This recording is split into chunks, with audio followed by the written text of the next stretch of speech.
नमस्कार मित्रों, मेरे कथानिधि चैनल पर आप सबका बहुत बहुत स्वागत है। आज मैं आपको सुनाने वाली हूँ मालती जोशी जी की लिखी एक कहानी जिसका शीर्षक है क्षमा।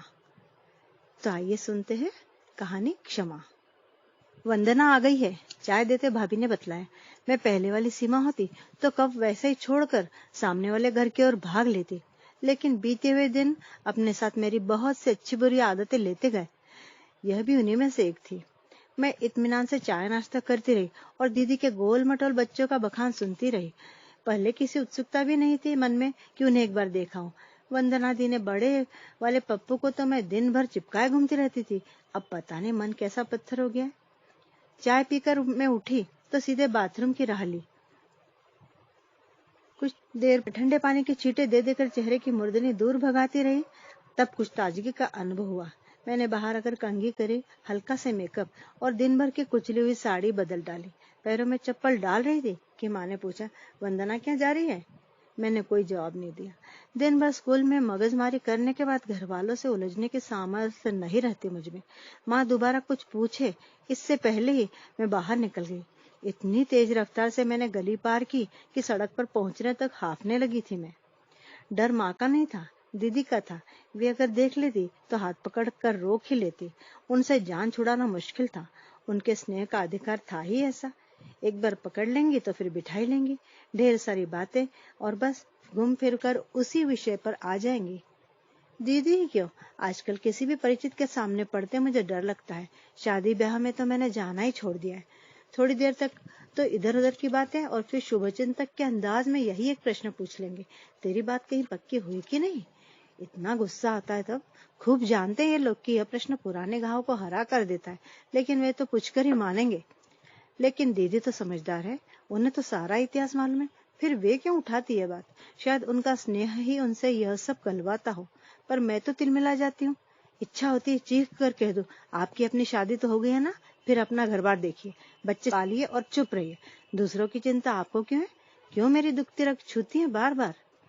दीदी शायद सचमुच शुभ चिंतक है मेरी। कई बार अच्छे अच्छे रिश्ते भी लाई है मेरे लिए, लेकिन मेरा भाग्य हर बार उनके प्रयासों को मिट्टी कर देता है। पिछली बार भी दीदी ने पत्र में लिखा था, सीमा तेरे लिए एक बहुत अच्छी बात मन में आई है, लेकिन पत्र में लिखने का साहस नहीं हो रहा। पता नहीं तू क्या सोच बैठे, अगली बार आऊंगी तब बताऊंगी।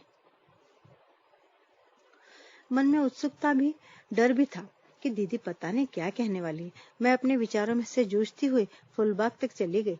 घूम घाम कर लौटी तो शाम हो चली थी। अम्मा दरवाजे में ही बैठी मिली। कहाँ चली गई थी तू? वंदना कब से बैठी थी, अभी अभी तो उठकर गई है। लाइब्रेरी गई थी, मैंने सूखा से जवाब दिया। वंदना आई है? कब? भैया ने पूछा। वे शायद अभी अभी बैंक से लौटे थे और जूते खोल रहे थे। आज दोपहर तो आई है पंजाब मेल से, भाभी ने चाय लगाते हुए कहा। अभी यहाँ भी होकर गई है। पता नहीं वे क्या कह रही थी। भाभी ने कुछ कहना चाहा, पर माँ की ओर देखकर चुप रह गई। दरअसल माँ का पुराना सिद्धांत है, दफ्तर से लौटे हुए व्यक्ति से तुरंत ही सब कुछ मत बताओ। एक आध कप चाय उसके पेट में जाने दो। गर्मा गर्म जो बन सके उसके सामने रखो, फिर उसके मूड का अंदाज लेते हुए ही मुंह खोलो।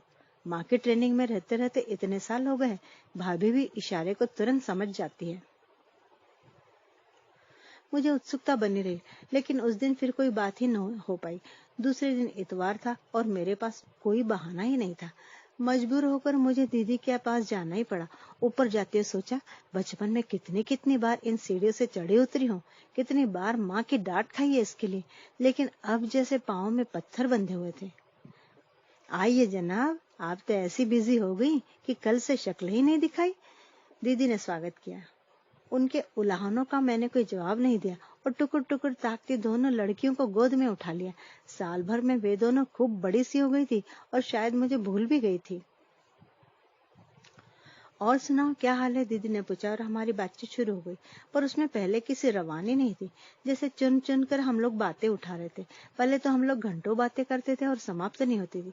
वे मुझसे 4-5 साल ही बड़ी थी, लेकिन पास पड़ोस में और कोई न होने के कारण हम लोगों में खूब घुटती थी।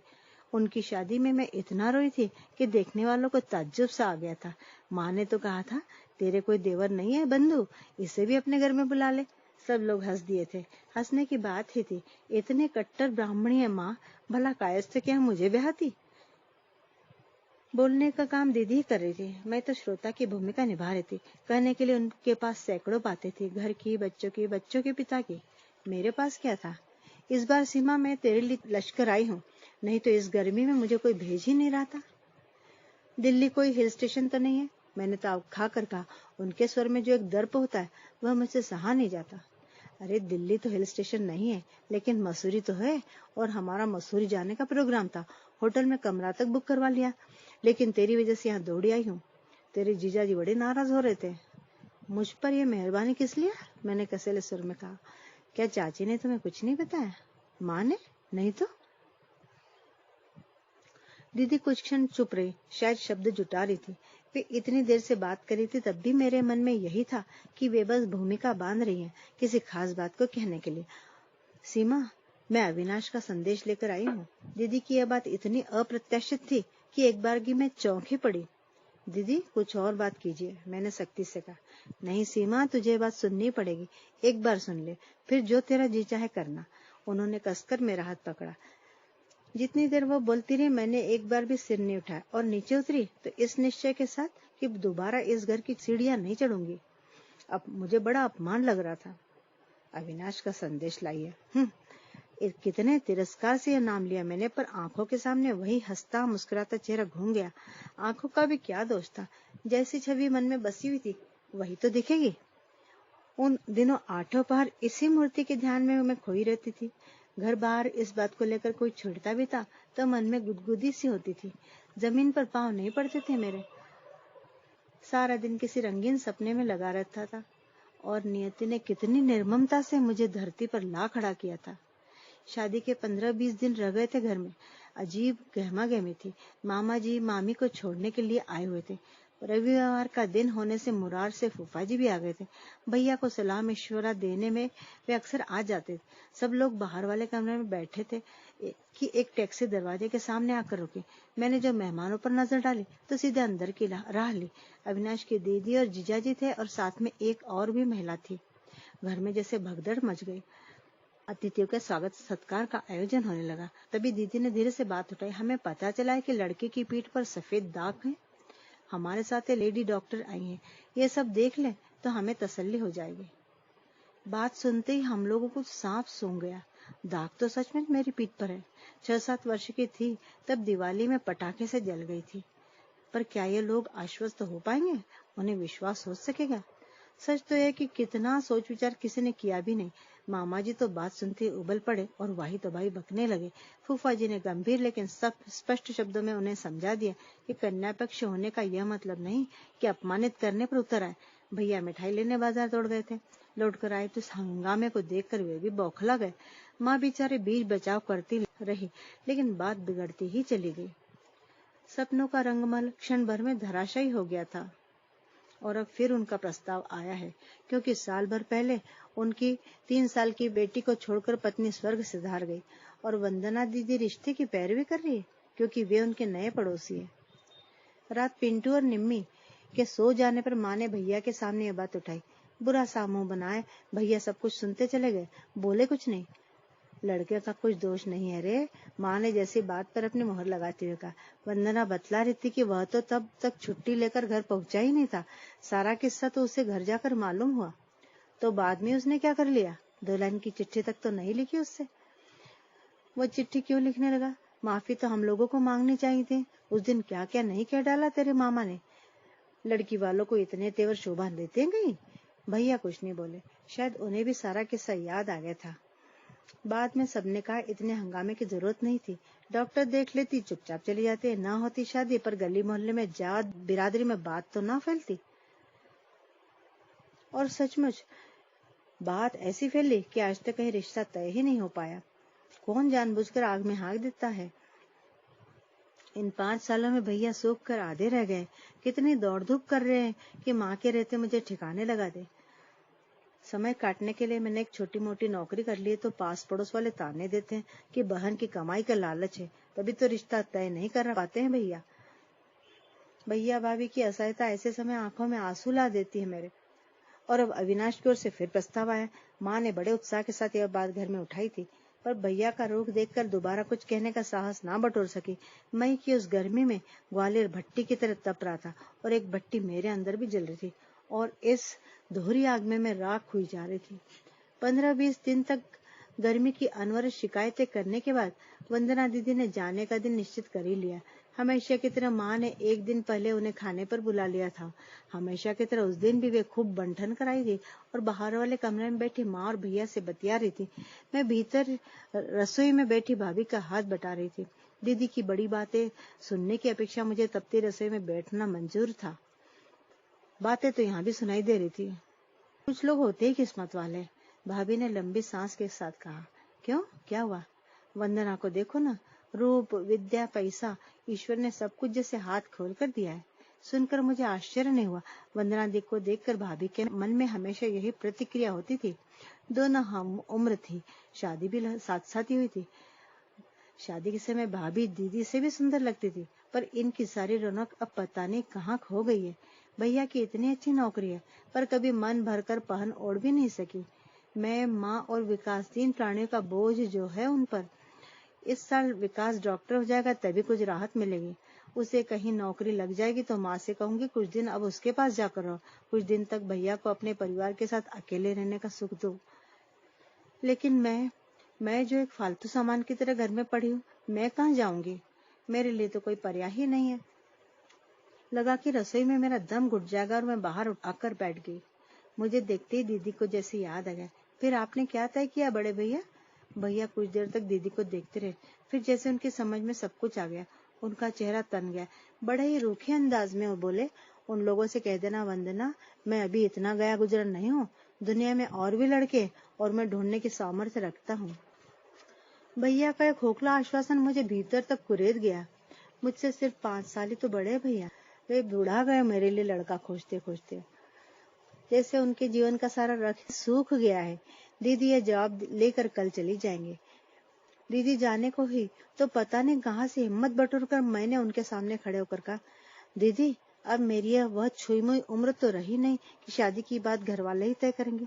आप मेरे लिए प्रस्ताव लाई हैं और वह मुझे स्वीकार है, बस।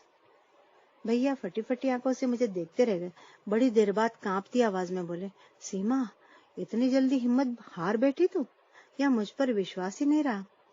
विश्वास की बात नहीं है भैया, शायद मेरी किस्मत वहीं से जुड़ी है। नहीं तो क्या उनकी पत्नी का स्वर्गवास होता? क्यों वे दीदी के पड़ोस में बसने आते और क्यों मैं अब तक कुंवारी बैठी रहती? फिर वे कुछ नहीं बोले, लेकिन उनकी पलकों पर चमकते ओसकण उनकी व्यथा को उजागर कर गए थे। शादी के सपने हर लड़की देखती है और उन सपनों से जुड़ी होती सुहाग रात की मनोरम कल्पनाएं, चांदी की घंटियों से मधुर, रेशम की लड़ियों से मादक, चांदनी में नहाई वह रात मेरे सपनों में भी बार बार आई थी। लेकिन यह तो अनुभव से ही जाना कि स्वप्न और सत्य में कितना अंतर होता है। सजे सवरे कमरे में हम 2 प्राणी निस्पंद निशब्द बैठे थे। 5 वर्ष का लंबा समय दोनों के बीच फैला हुआ था। मेरे मन में ढेर सी कड़वाहट थी और उनके मन में शायद दिवंगत पत्नी की स्मृतियां। और नन्ही रूपम, उसे तो भुलाया नहीं जा सकता था। घड़ी की सुइयां पल पल आगे बढ़ रही थी और मुझे लग रहा था हम लोगों के बीच का अंतर प्रतिक्षण बढ़ता ही जा रहा था। आखिर मैंने ही कोशिश की, सुनिए। उनकी आंखें प्रश्न बनकर मेरे चेहरे पर टक गई। मेरी पीठ पर सचमुच एक बड़ा सा दाग है, मैंने आखिर कह ही डाला। मुझे मालूम है, शांत स्वर में ये बोले, लेकिन यह दाग जलने का है, वैसा नहीं है जैसा आप लोग। मुझे मालूम है, वंदना भाभी से मैं सब कुछ सुन चुका हूँ। बस फिर चुप्पी। दोबारा मैंने बोला, यह भेद कहाँ से मिला आपको? उस शुभ चिंतक का नाम बतला सकेंगे? क्या आज ही सब कुछ जान लेना जरूरी है? हाँ, मैंने जोर देकर कहा। वे कुछ क्षण चुप रहकर बोले, अम्मा के पास एक पत्र आया था। किसका? पता नहीं, मैं तो उन दिनों यहाँ था ही नहीं, लेकिन शायद अम्मा ने फिर किसी को भी यह पत्र नहीं दिखाया। क्यों? यह तो तय था कि पत्र तुम्हारे परिचितों में से ही किसी का है। वे तुम लोगों के यहाँ कलह नहीं करवाना चाहती थी। वे तो सिर्फ जानना चाहती थी कि यह किसी की शरारत है या सच्चाई। इसलिए उन्होंने दीदी को पर्सनली भेजा था। डॉक्टर लेकर? नहीं, डॉक्टर की आइडिया दीदी की अपनी थी। फिर लंबा सा मौन। दीवार घड़ी ने 3 बजने की सूचना दी। तब वे उठकर मेरे पास आए और मृदुता से बोले, सीमा, इन बातों को सोचने के लिए जिंदगी पड़ी है, अब सो जाओ। सोचा भी नहीं था कि इतनी जल्दी एडजस्ट कर लूंगी मैं। शादी के समय सिर्फ भैया को मुक्त कराने का एहसास मन में था। मेरा अपना कोई अरमान, कोई सपना नहीं था। मन में कुछ था तो बस ढेर सी कड़वाहट। लेकिन रूपम की निश्चल हंसी, मांझी की ममता और अविनाश के सौजन्य ने सारा किलमिश धो डाला। दीदी भी 4-8 दिन बनी रही, पर उन्होंने एक बार भी अनुभव नहीं होने दिया कि वे हमारे यहाँ किस तरह अपमानित हुई थी। घर में कोई भी उस प्रसंग की चर्चा नहीं करता था। माँ जी मुझे जरा भी उदास देखती तो पड़ोस से वंदना दीदी को बुलवा भेजती। अविनाश कभी कभी भावुक हो बोलते, सीमा इतने दिन दूर क्यों रही मुझसे तुम? उनकी आंखों में प्यार का सैलाब उमड़ पड़ता और मैं उसमें डूब जाती। रूपम की माँ के चले जाने के बाद घर बिखर सा गया था। पुरानी यादों को भूलने के लिए इन लोगों ने घर बदल लिया था, पर इस घर में आकर भी सिर्फ जरूरी सामान बाहर निकला था, कोई उत्साह नहीं। और बहू के बिछोह से मांझी भी टूट सी गई थी। अपना घर सजाना इतना आनंददायक होता है, यह मेरे लिए नया लेकिन सुखद अनुभव था। घर पर माँ और भाभी पर बात बात पर झल्ला पड़ने वाली मैं अब एकदम शांत और हंसमुख हो गई थी। पता नहीं कहाँ से मुझ में इतनी शक्ति आ गई थी कि सुबह से शाम तक मैं काम करती और मुझे थकान नहीं होती।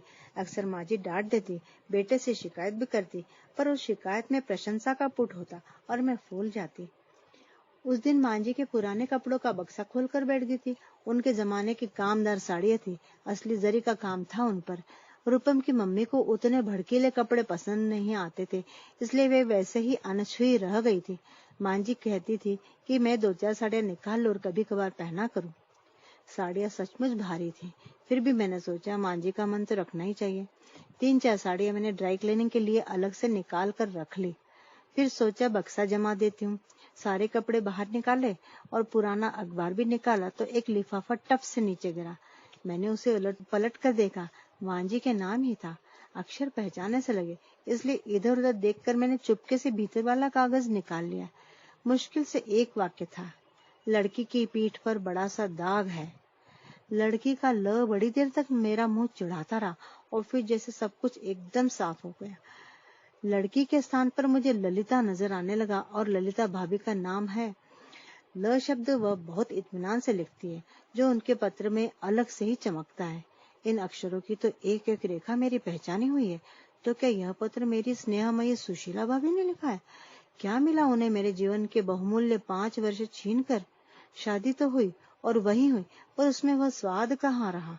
मुझे वह सारा मनस्ताप, लज्जा और लांछन याद आए और लगा मेरी सारी शक्ति किसी ने छीन ली और दुख और रोष से हृदय धू धू जल उठा। माँ जी दौड़ी हुई, क्या हुआ मेरी बच्ची को? उन्होंने प्यार से सिर पर हाथ फेरा। कुछ नहीं, आपकी साड़ी देखकर मुझे माँ की याद आ गई थी। असल में तो थक गई है बेटी, जा लेट जा थोड़ी देर। उन्होंने ममता भरा आदेश दिया और खुद कपड़े तहाने बैठ गई। अपने कमरे में लेटी मैं सोच रही थी कि अभी जाकर वे मुझे लिफाफे के लिए पूछेंगी, पर शायद उन्हें भी वो बात भूल गई थी। कुछ देर बाद वे मेरे लिए चाय बनाकर लाई तो मेरा मन कृतज्ञता से भर उठा। माँ जी, 4-8 दिनों के लिए मैं लश्कर हूँ, माँ की बहुत याद आ रही है। मैंने हौले से कहा। क्यों नहीं बेटा, मैं तो खुद कहने वाली थी, राखी पर भी ना गई थी तुम। उन लोगों को बड़ा बुरा लगा होगा। दूसरे दिन सुबह उन्होंने मुझे पंजाब मेल में चढ़ा दिया। माँ जी तो अकेले भेजी नहीं थी। मैं कोई खुशी बटोरने के लिए वहां नहीं जा रही थी, मैं तो भाभी से जवाब तलब करने जा रही थी। अतः वहां उनकी उपस्थिति मुझे संकोच में डाल देती। 3 महीने बाद ही लौटी थी, फिर भी शहर कैसा नया नया और अपना सा लग रहा था। हर चौराहा, हर पार्क, हर मूर्ति में यूं घूम घूम कर देख रही थी जैसे बरसों बाद देख रही हूँ। अपना घर दूर से देखते मन ऐसे उछल पड़ा, तांगा रुका भी नहीं था और मैं कूद कर उतर गई। मुझे दरवाजे पर देखकर पहले तो भाभी को विश्वास ही नहीं हुआ, फिर एकदम मुझसे लिपट कर रोने लगी। आंसू तो मेरे भी निकल आए, पर मैंने अंदर ही सोख लिए। मन एकदम पत्थर सा हो गया था। पिंटो ने में पता नहीं कहां से मेरी आहट पाकर आ गए और खुशी से किलकते हुए मुझसे झूल गए। बड़ी मुश्किल से भाभी ने उन्हें अलग किया, तब जाकर मैं कहीं हाथ मुंह धो सकी। बड़ी राहत हुई यह सोचकर कि मांझी ने साथ में इतना कुछ रख दिया था, नहीं तो मैं कितने ताव में चली थी और खाली हाथी चली आती। बच्चों के सामने कितनी ग्लानि होती तब। भैया बैंक से लौटे तब मुझे देखकर हर्ष और आश्चर्य से भैया ऐसे विवल हो गए कि बड़ी देर तक कुछ बोल ही ना सके। बस पास में लेकर बालों पर सिर पर हाथ फेरते रहे। खुश तो है ना तू? बस इतना पूछा और उनका गला भर आया। माँ, भैया बीमार है क्या? कितने दुबले लग रहे हैं। मैंने माँ से कहा। बीमार क्या है, तेरा दुख उसे खाया जा रहा है। मेरा दुख? और क्या? कहता है एक ही बहन थी, उसे भी ठीक से ब्याह नहीं सका मैं। तू राखी पर नहीं आई तो यही समझ ले कि नाराज है। भैया तो पता नहीं क्या सोच लेते हैं। रात भाभी के हाथ का गरम गरम खाना खाकर मैं माँ की गोद में सिर रखकर लेटी थी। पिंटू निम्मी मेरे अगल बगल लेटे थे। माँ मुझे धीरे धीरे थपकियां देती हुई सुला रही थी और मेरे हालचाल पूछ रही थी। बच्चों को डबल डेकर, चिड़ियाघर, लाल किला और कुतुब मीनार के संबंध में जानने की उत्सुकता थी। भाभी रसोई समेटते हुए गुनगुना रही थी और उनकी आवाज बर्तनों की खनक के साथ मिलकर अजीब से संगीत की सृष्टि कर रही थी। सड़क पर विकास अपने दोस्तों से बातें कर रहा था। भैया अपना फेवरेट माता काली का गाते हुए समाचार सुन रहे थे और एकाएक मेरे मन ने स्वीकार किया कि सारे सुख साधनों के बीच भी मेरा मन इस परिचित माहौल के लिए, इस छोटे से घर के लिए, अपनों के सामीप्य के लिए तरसता रहा है। प्रतिपल यहाँ की याद मुझे सालती रही थी, जिसे मैं जानबूझकर अनदेखा कर जाती थी। यही मन हो रहा था कि अनंत काल तक इसी तरह माँ की गोद में लेटी रहूं, उनका ममता भरा हाथ मुझे थपकी देता रहे। पिंटू निम्मी ऐसे ही मेरे पास सोए रहे, भाभी इसी तरह गुनगुनाती रहे। लता, भैया ने आवाज दी, 4-6 कटोरियां लेकर इधर आना जरा। कटोरियों का क्या करेंगे भैया? मैंने सोचा, लेकिन आधे देर तक सोचना नहीं पड़ा। भाभी ट्रे लिए आ खड़ी। सीमा उठो, कुल्फी खाओ। कुल्फी? इतनी रात में? अरे अभी तो 9 ही बजे है, बस उठो, चटपट शुरू हो जाओ। अब आज भैया तुम्हारे टॉप मूड में है, तुम्हारे लिए विकास को भेजकर स्पेशल पान मंगवाए गए हैं। सच? मैं तो शर्म से गड़ी गई।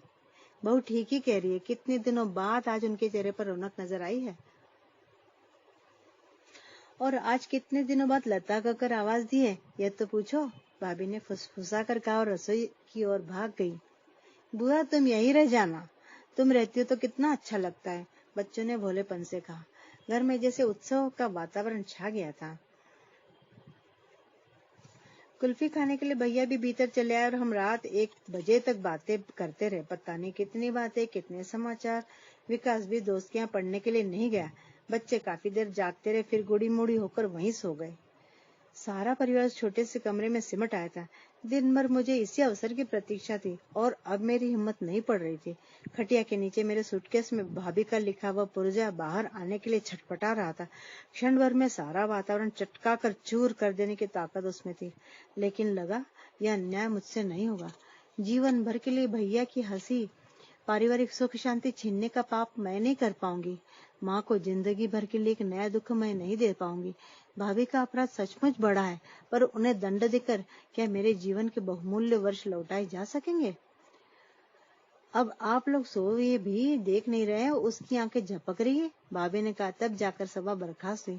बेचारी रात भर जागी भी तो होगी। निम्मी को उठाते हुए भाभी ने फुसफुसाकर कहा तो मेरा मुंह शर्म से लाल हो आया। वे पिंटू को जगाने के लिए आई तो मैंने कहा, रहने दो इसे यहीं, आज आपके साहब भी तो टॉप मूड में है। बदतमीज, दिल्ली जाकर यही सब सीखा है। उन्होंने चिकोटी काटी और भाग गई। भैया की खुशी की किरणें उनके चेहरे को भी जगमगा गई थी। उनकी खनकती हंसी देर तक कानों में गूंजती रही और मैं सोचती रही, क्या यह सब सच है या सपना देख रही हूँ? मन चीख कर पूछ रहा था, भाभी, क्या सचमुच तुम्हें मेरे आने से खुशी हुई है, या तुम्हारा यह स्नेहमय रूप भी एक छलावा है? क्या क्षणिक आवेश में तुम वह पागलपन कर बैठी, या वह भी एक सुनियोजित षड्यंत्र ही था? मुझे जैसे अत्यंत साधारण लड़की को इतना अच्छा घरवर मिलते देख कई लोगों को ईर्ष्या हुई थी। क्या तुम भी उन्हीं में से थी, या कर्ज की मोटी रकम तुम्हें बौखला गई थी? अपनी करनी पर सचमुच तुम्हें कभी पश्चाताप हुआ था, या अपनी सफलता पर तुम खुश होती रही हो? इन अनगिनत प्रश्नों के उत्तर जानने का मेरे पास कोई उपाय नहीं, क्योंकि मैं कभी भी इन्हें जबान पर नहीं ला पाऊंगी, किसी कीमत पर नहीं। मुझे तुम्हारा प्यार, तुम्हारी खुशी चाहिए, क्योंकि तुम्हारे दम से मेरे भाई का संसार है और भाई के सहारे ही माँ की रही से जिंदगी है। कभी कभार माँ की गोद में सिर छिपाने के लिए मुझे जगह चाहिए। भाई की छाया में कुछ क्षण सुख चैन से जीने का अधिकार मुझे चाहिए। इसलिए तो तुम्हें क्षमा कर दिया है। तो मित्रों, यहाँ हमारी कहानी क्षमा संपूर्ण होती है। आपको कहानी कैसी लगी कमेंट करके जरूर बताइएगा, और कहानी पसंद आई हो तो लाइक जरूर कीजिएगा और अगर आपने मेरे चैनल को अभी तक सब्सक्राइब ना किया हो तो प्लीज जरूर कर लीजिएगा। कहानी सुनने के लिए बहुत बहुत धन्यवाद।